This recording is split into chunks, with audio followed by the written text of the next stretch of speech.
Track nomer orqali Active Cargo programmasidan qanday qilib yukingizni kuzatasiz?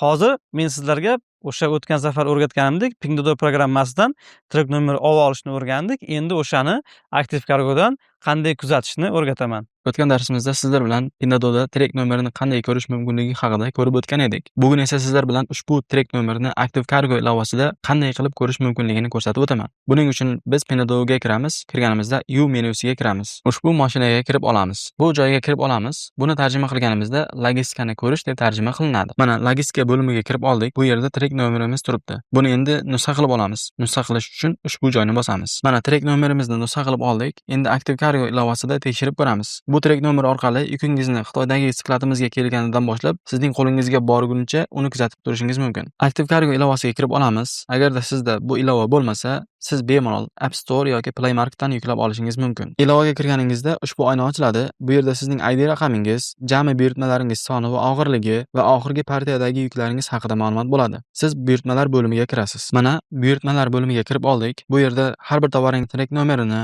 nechinchi partiyada ekanligini, qayerga yetib kelganligini ko'rishingiz mumkin. Endi track nomer bilan qidirish joyiga nusxa qilib olgan track nomerimizni kiritamiz. Mana Pinduoduoda tovarimizning track nomerini nusxa qilib olib, Active Cargo ilovasida buyurtmalar bo'limidagi track raqam bilan qidirish joyiga track nomerimizni yozganimizda qaysi partiyada ekanligi va qayerga yuborilganligini ko'rishimiz mumkin.